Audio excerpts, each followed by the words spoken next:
Daf, Daf, Daf, Daf, Daf. Yomi.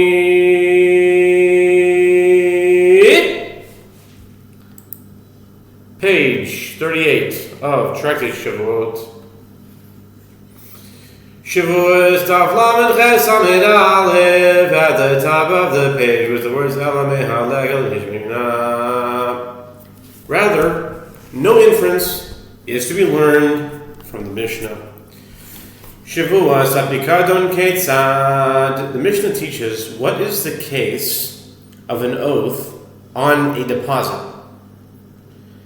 Ten li pikadon sheyesh li biyadcha kulei taner rabanan. Klal einu chayav el achad prat chayav al kol achad biyachad divrei Rabbi Meir. Rabbi Yehuda omer Shavua lo lecha velo lecha velo lach chayav al kol achad biyachad. What is the case of an oath on a deposit? It is where the claimant said to the defendant, "Give me my deposit, which is in your possession." And the defendant replied, "On my oath, nothing of yours is in my possession." Or the defendant said to him, "Nothing of yours is in my possession." The claimant responded, "I administer an oath to you." And the defendant said, "Amen." In either case, this defendant is liable to bring a guilt offering if he lied. But I thought there's only guilt offerings for unintentional sins. This is an exception, I think. If he lied in the case of Bikadon. Okay. The Mishnah then discusses a case where 5 people sued him and he took an oath denying all of their claims. With regard to this case, the sages taught in a Braita, if he included all the denials in one oath, he is liable for only one false oath. If he specified them, he is liable for his oath concerning each and every claim. This is the statement of Rabbi Meir. Rabbi Yehuda says that if he said, "On my oath, nothing of yours is in my possession, and nothing of yours, he is liable for his oath concerning each and every claim. Rabbi Eliezer Omer, Lo lecha velo lecha velo lecha Shivua. He said 3 times, I guess. Chayv kol achad b'yachad. Rabbi Shimon Omer, Ad Shimon shvur kol achad b'yachad. The Braita continues. Rabbi Eliezer says that only if he said nothing of yours is in my possession, and nothing of yours on my oath, meaning he said the word oath at the end, is he liable for his oath concerning each and every claim? Rabbi Shimon says he is not liable for his oath concerning each individual claim unless he says, "On my oath to each claim and every claimant, to each and every claimant." Amar Rav Yehuda Shmuel, klalo shel Rabbi Meir, prato shel Rabbi Yehuda, klalo shel Rabbi Yehuda, prato shel Rabbi Meir. Shmuel and Rabbi Yochanan disagreed with regard to the dispute between Rabbi Meir and Rabbi Yehuda. Rabbi Yehuda says that Shmuel says the phrasing where one uses the conjunction "and" between denials is considered by Rabbi Meir to be a general denial, and is considered by Rabbi Yehuda to be a specific denial. And the phrasing where one refrains from using the conjunction "and" is considered by Rabbi Yehuda to be a general denial, and is considered by Rabbi Meir to be a specific denial. Rabbi Yehuda Amar, Hakol Moadim Velo Lach Shehu Prat Lo Nechlechu Ela Velo Lach Sherabi Meir Omer Prat Rabbi Yehuda Vaklal Ve'ezeu Klalo Sherabi Meir Shavua She'en Lachem Biadi.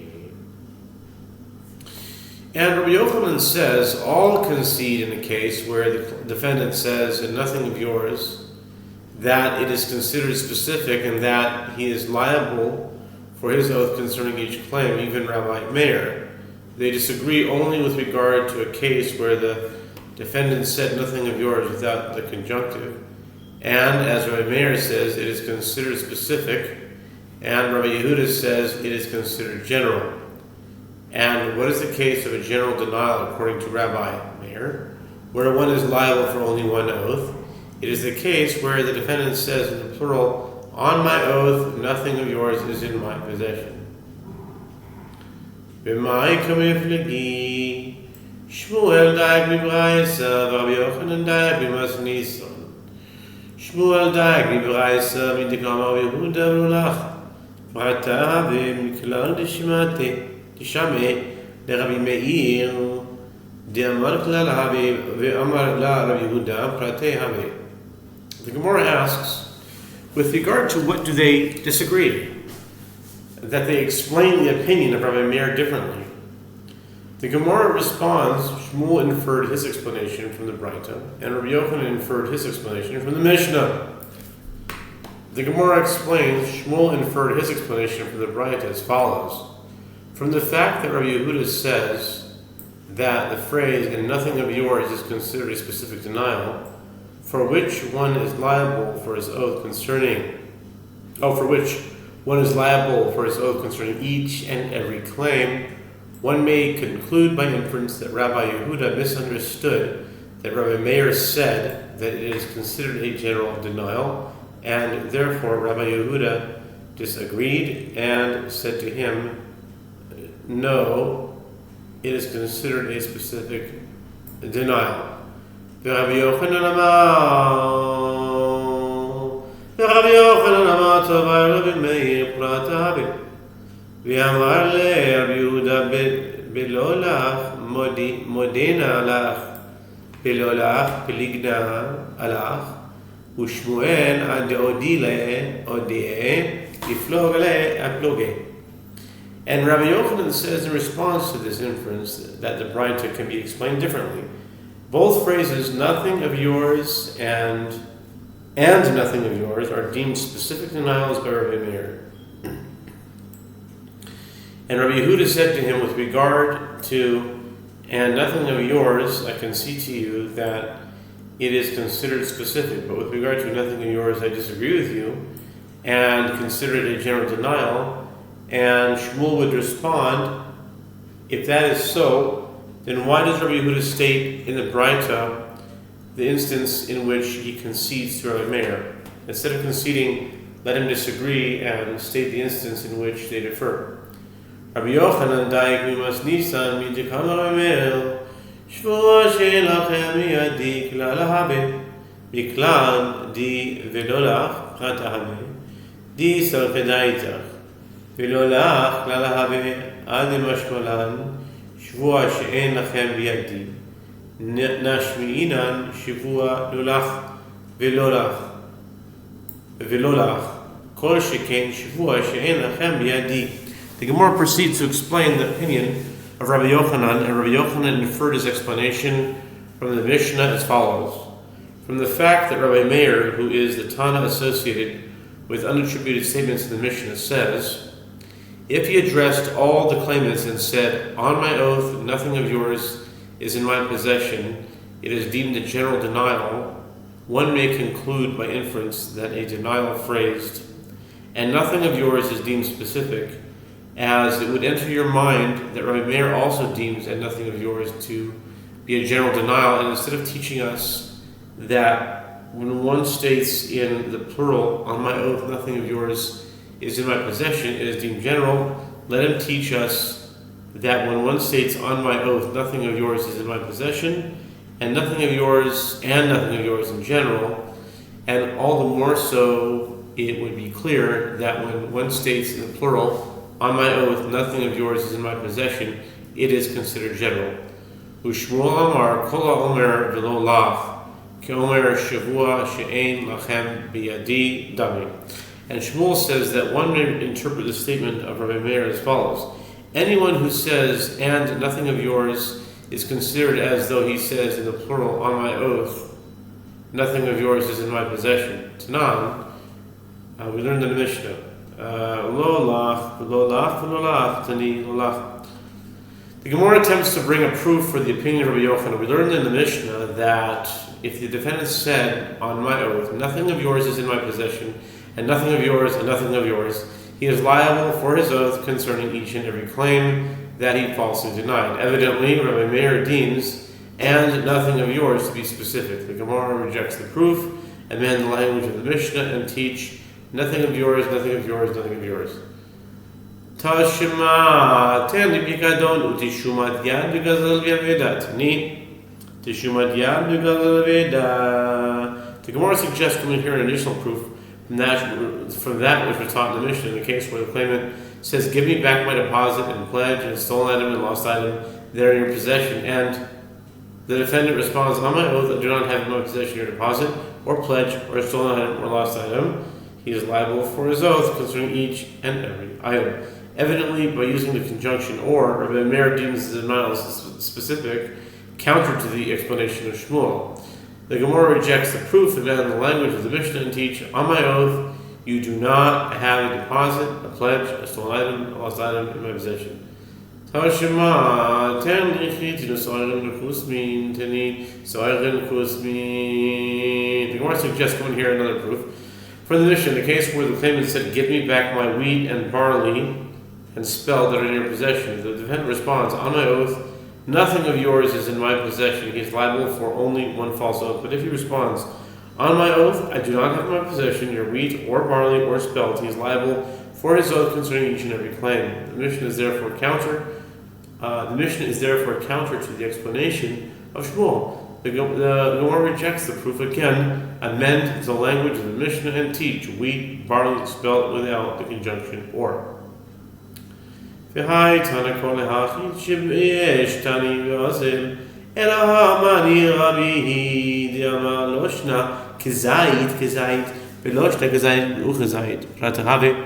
The Gemara asks, but could it be that this Tana errs so much as he teaches the Mishnah? The Gemara offers an alternative explanation. According to Shmuel, the Mishnah is not in accordance with the opinion of Rabbi Meir, rather in accordance with whose opinion is in the Mishnah. It is in accordance with the opinion of Rabbi Yehuda Hanasi, who says there is no difference if one says an olive bulk and olive bulk, and there is no difference if one says an olive bulk and an olive bulk. Both are considered specific formulations.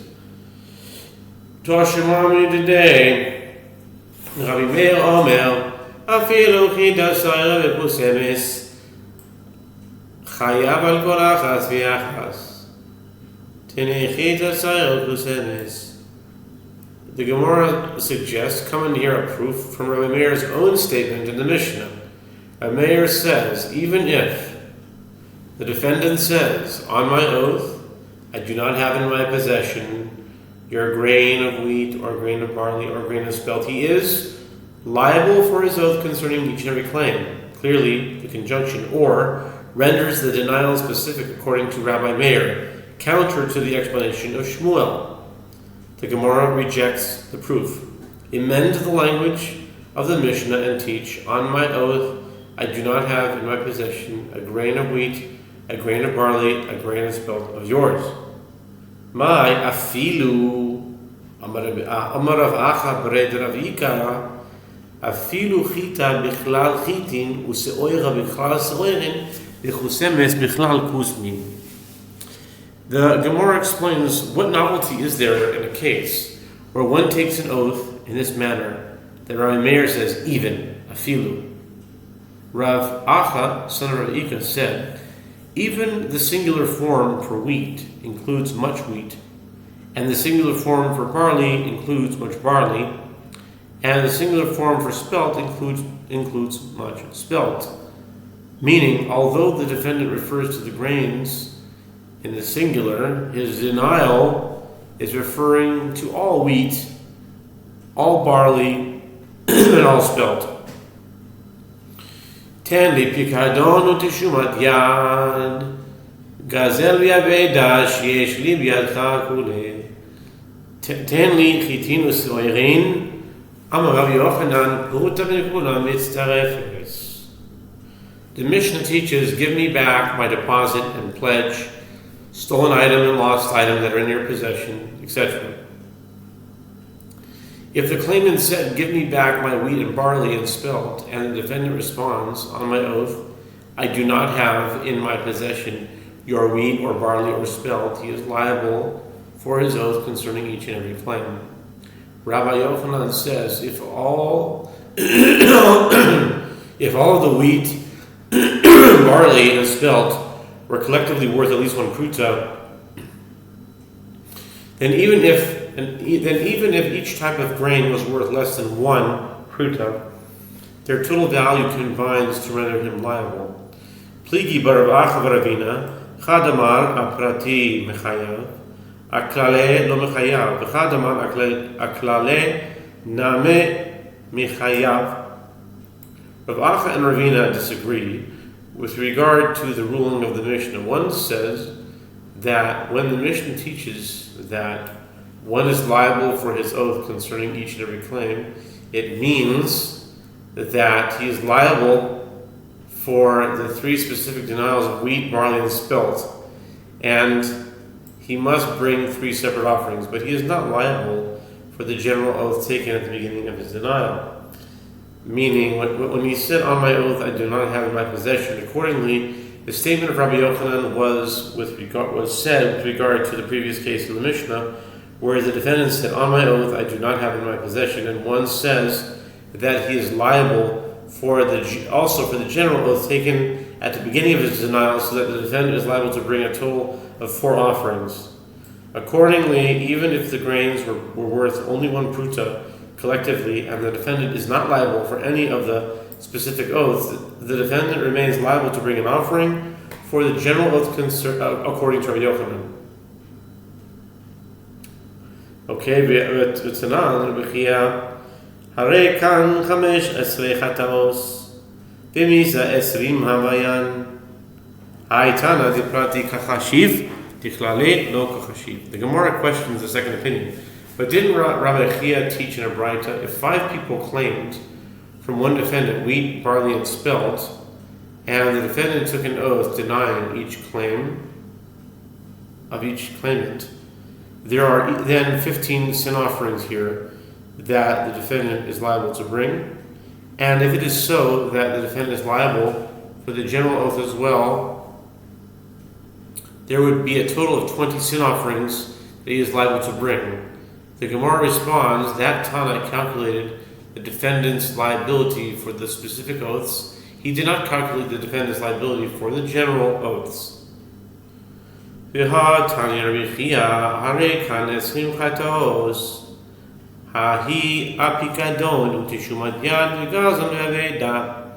Gemara now questions the first opinion, but didn't Rabbi Chia teach in a different Braita? There are 20 sin offerings here. Evidently, Rabbi Chia does calculate the general oaths. The Gemara responds that Braita does not count the general oaths either. Rather, it's referring to a different case entirely, where each of the 5 claimants claimed from the defendant a deposit and a pledge and a stolen item and a lost item. Ba mine Rav Meir Nachman היו 5 תובעים אותו ואמרו לו תן לנו פיקדון תשומת יד וגזל יבדה שיש לנו בידך. אמר לאחד מהן שבוע שאין לך בידי פיקדון ותשומת, it says here תשומת, but I think it's תשומת יד גזל ויבדה ולא לך מהו אחד מחייב אוי דילמה הכל חדה מחייב.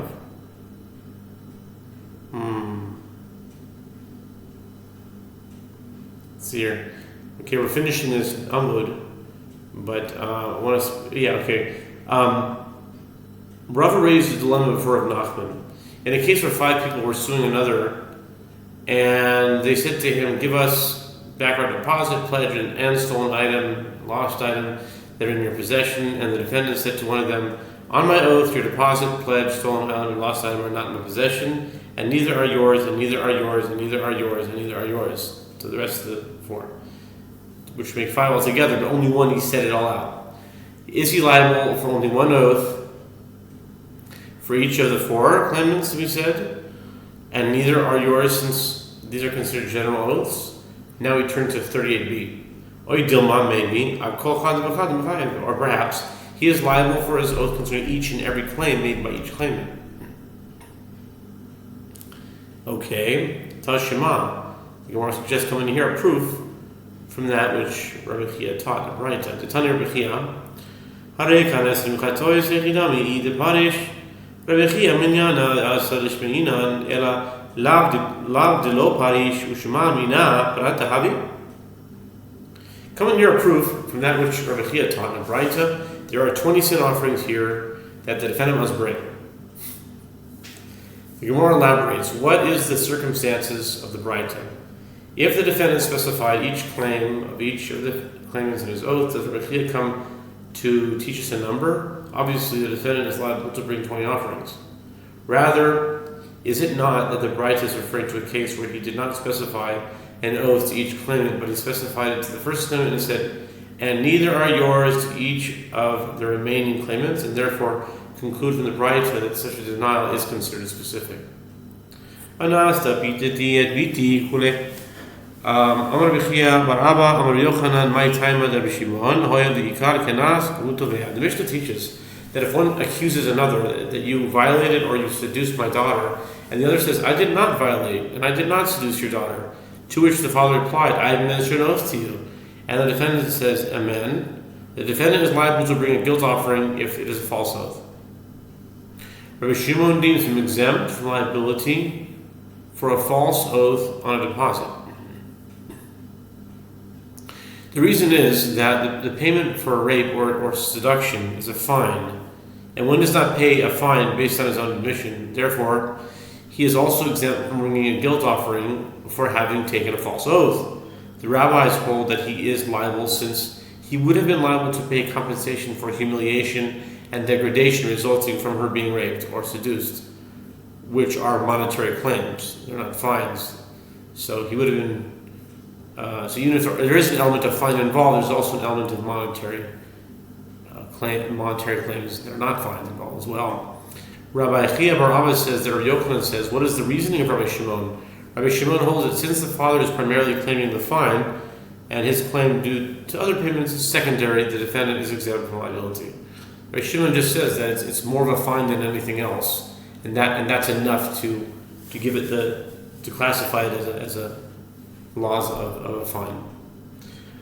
Amar Rava Mashal de Rabbi Shimon de Mahadava Dome le Mahadava Dome le Mahadava. Whoa, this is a long daf, man.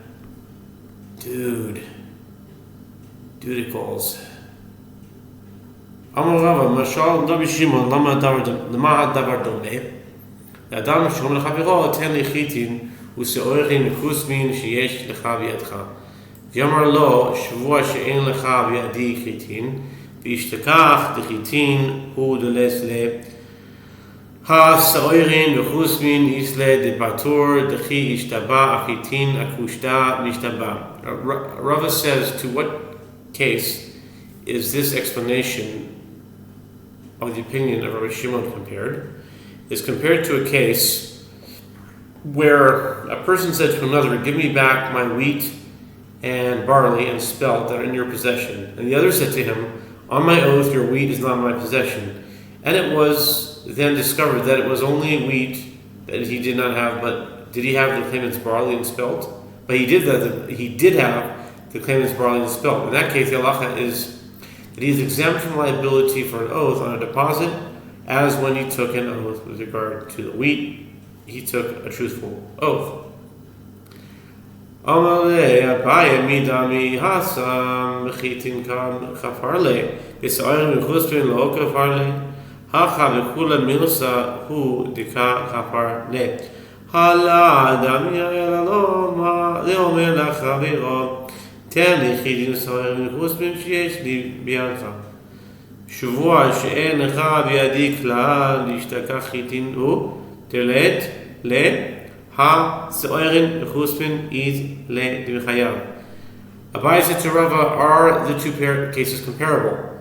There, in the case of the grain, the defendant denies only the other's claim of wheat, but he does not deny his claim of barley. Spelled here, the defendant denies the entire matter, as he claims that he never raped or seduced the man's daughter. Rather, this explanation is comparable only to a case where one said to another, "Give me back my wheat and barley and spelt that are in your possession," and the defendant said to him, "On my oath, nothing of yours is in my possession at all," and it was then discovered that it was only wheat that he did not have, but he did have the claimant's barley and spelt. In that case, the halacha is that he is liable for an oath on a deposit. This then cannot be the reasoning of Rabbi Shimon, as he exempts the defendant from liability. Ela ki asaravin amar Yochanan l'derei Rabbi Shimon kenas hu toveya v'lo boshet v'gam l'derei chachamim aposhet v'gam hu toveya v'may kam v'fligi amar Papa Rabbi Shimon sava lo shavik inish midei de kitz v'tava midei de lo kitz ורבנן סברי לא שביק מידי דחי מודה בלא מפתר ותבע מידי דחי מודה במפתר. Rather, when Ravin came from Eretz Israel to Babylonia, he said that Rabbi Yochanan said, according to the statement of Rabbi Shimon, the father is claiming only the fine and not the compensation for humiliation and degradation resulting from his daughters having been raped or seduced. According to the statement of the rabbis, he is also claiming payment for humiliation and degradation resulting from her having been raped or seduced. The Gemara asks, with regard to what principle do they disagree? Rav Papa said, Rav Shimon holds, a person does not forego a claim to do something with a fixed value, such as a fine, and claim something worse value that is not fixed and requires an appraisal, such as humiliation and degradation resulting from being raped and seduced. And the rabbis hold that one does not forego a claim to something that the defendant is not exempt from paying if he admits his guilt, and claims something that the defendant is exempt from paying if he admits his guilt, such as a fine. Hadron alach Shevuot Abikadon. We have completed this chapter of Shevuot Abikadon and continue on to the next chapter of Shevuot Hadayanin after an approximate 5-minute break. See you then. And now we start the new perek. The new perek, Shevuos Hadayonin. Hatana shte kesef oida v'shot pruta. B'mein oida mimin hatana patur. Zok the Heilige Mishnah, the Holy Mishnah says, by Torah law, the oath imposed by the judges upon one who admits to part of a claim is administered only when the claim is for the value of at least 2 silver ma'ah, and the defendant's admission is for the value of at least 1 pruta. And furthermore, if the admission is not of the same type as a claim, meaning the defendant admitted to a debt that the claimant did not claim, the defendant is exempt from taking an oath. Ketzah. How so? Shtei kesef li biyadcha ve'en lecha biyadi ela pruta pato. Shtei kesef pruta li biyadcha ein lecha biyadi ela pruta chayav. How so? If the claimant said to the defendant, I have 2 silver ma'ah in your possession, and the latter responded, you have only 1 pruta, a coin made of copper, from copper, in my possession, he's exempt from taking an oath. C39b. But if the claimant said, I have 2 silver ma'ah and 1 pruta in your possession, and the defendant responded, you only have 1 pruta in my possession, he is liable to take an oath. Mane li b'yadecha, en lecha b'yadi pato. Mana li b'yadecha, en lecha b'yadi ela 50 dinar chayav.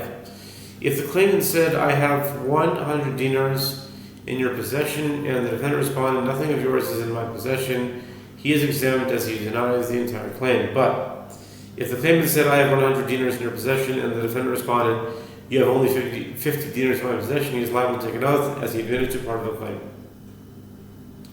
Mana le'aba b'yadecha ve'en lecha b'yadi ela 50 dinar. If the claimant said, my late father had 100 dinars in your possession, and I'm now claiming them, and the defendant responded, you have only 50 dinars in my possession, he is exempt from taking an oath, as he is like one returning a lost item, since he could have easily denied the entire claim. The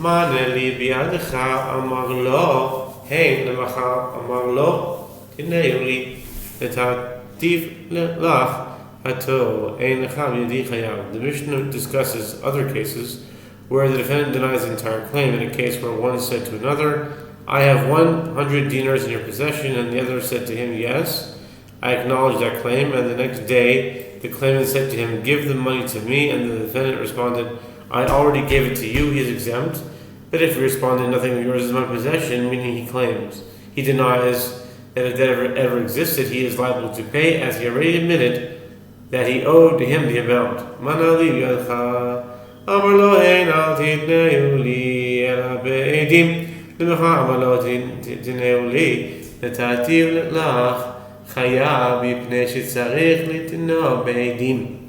In the case where the claimant said, I have 100 dinars in your possession, and the defendant said to him, yes, to which the claimant responded, give the money to me only in the presence of witnesses, then if the next day the claimant said to him, give the money to me, and the defendant responded, I already gave it to you, he is liable to pay, as he is required to give it to him in the presence of witnesses, and he cannot prove that he did so. Litra zahav yesh li b'yadcha ein lecha b'yadi ela litra kesef patur dinar zahav yesh li b'yadcha ve'ein lecha b'yadi ela dinar kesef l'treisis upundiot upruta chayav shakol min matbea achad. The Mishnah resumes discussion of the oath imposed by the court in a case where the defendant admits to part of a claim. If the claimant said, I have a litra, meaning a specific weight of gold in your possession, and the defendant responded, you have only a litra of silver in my possession, he is exempt from taking an oath, as his admission relates to a different item than that which the claim relates to. But if the claimant said, I have a gold dinar in your possession, and the defendant responded, you have only a silver dinar or a teresit or a pundion or a prut in my possession, he is liable to take an oath, as they are all one type. They are all coins. Since the claim concerns money, the difference between the different types of coins is disregarded, as the claim is essentially referring to the monetary value, not to a specific type of coin. Court of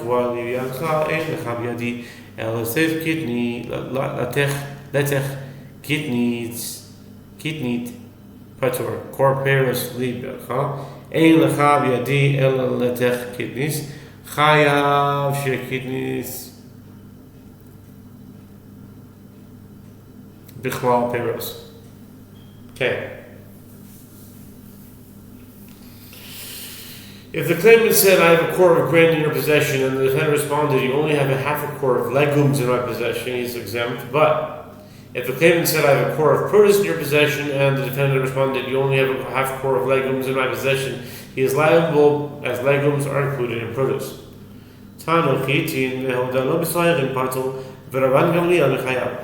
If one claimed that another owes him wheat, and the defendant admitted to owing him barley, he is exempt, and Rabban Gamliel deems him liable to take an oath. According to Rabban Gamliel, one who admits to part of a claim is liable to take an oath, even if the admission is not the same as the claim. Admon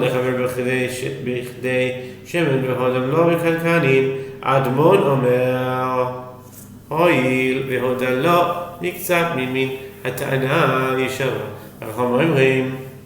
Admon, we haven't had him for a while. Admon.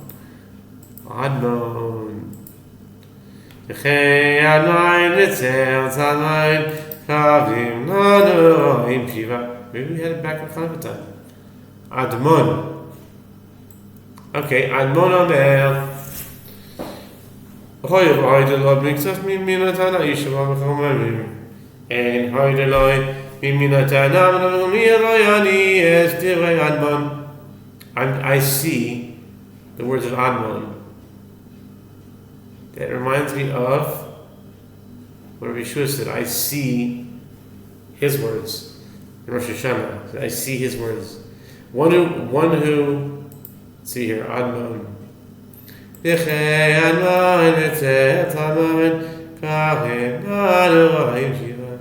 See, Admon showed up in Bava Basra, page 140. Admon Omel. That was back in, that was back in Take in November of last year, November 12th. November 12th was I think November 12th, November 1st was Shabbat. Admon Omel, back in November of last year. Admon. Admon Omel, Vavasrik Subos. That's about it, huh? Vavasrik Subos. Wow.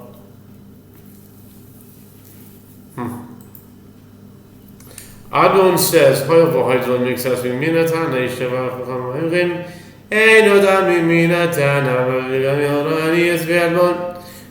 regard to one who claimed that another owes him jugs of oil, and the latter admitted that he owes him pitchers, meaning the jugs themselves but not the oil, Adon says, since he admitted to him with regard to part of the claim, and his admission was the same type as the claim, meaning the claim included both containers and oil, and he admitted to owing him containers, he must take an oath.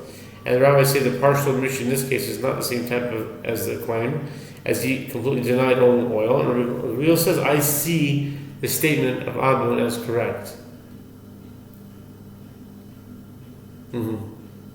Roe ani is divrei. Rabbi Yehoshua said that in regards to someone who already been on a wheel. It's divrei Rabbi Yochanan ben Broka, maybe? Right. Chanina ben something? I don't know. Tano came with alcohols. We always began with alcohols. With a patel. How then mix us with rice patel? Mix us cave and chayav. Nechosim. Shein lohem achayus. Zoikikin as nechosim. Sheish lohem achayus. Shnisham ba'alehem. If one claimed that another owes him vessels and land, and the defendant admitted to owing him vessels but denied the claim of land, and or conversely admitted to owing him land but denied the claim of vessels, he's exempt from taking an oath, as oaths are not taken concerning claims involving land. If he admitted to part of the claim about the land, he's exempt. If he admitted to part of the claim about the vessels, he's liable to take an oath concerning the entire claim. As property that does not serve as a guarantee, meaning movable property, binds a property that serves as a guarantee, meaning the land, so that the oath about movable property can be extended to require him to take an oath concerning the land as well. Okay.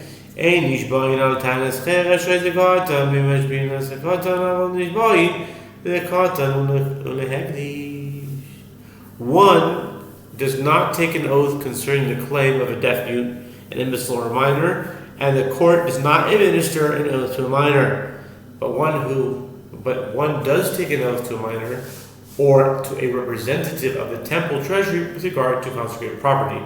That was the Mishnah, and now we go into the Gemara.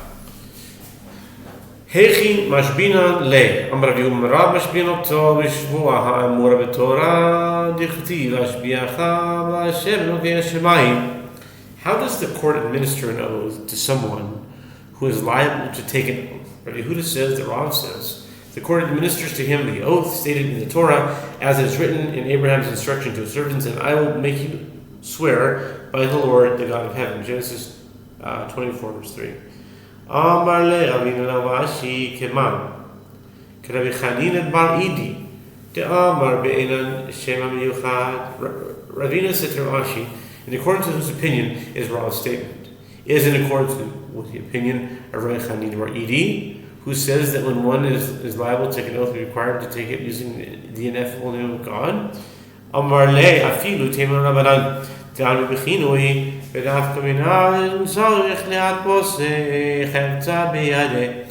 Rashi said that you may even say that it is in accordance with the opinion of the rabbis, who say that one is merely required to take an oath using an appellation of God, and the practical ramification of Rav's statement is that, just as in the aforementioned verse, Abraham said, put your put your hand under my thigh and I'll make you swear, Genesis 24, 2 and 3, instructing the servant to grasp his thing. So it says here, it says he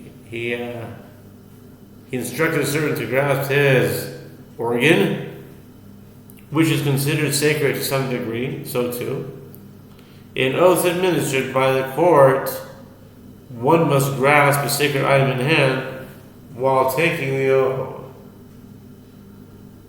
And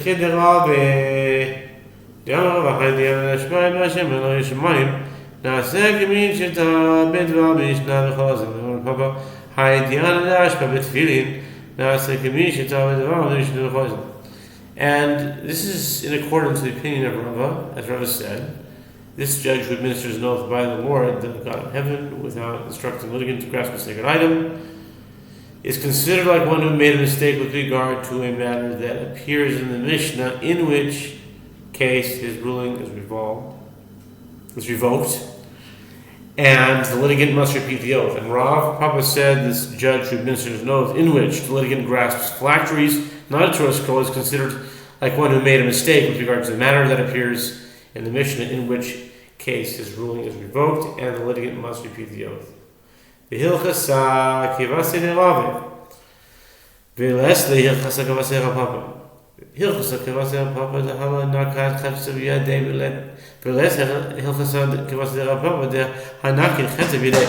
Gemara concludes, and the halacha is in accordance with the opinion of Rava, but the halacha is not in accordance with the opinion of Rav Papa.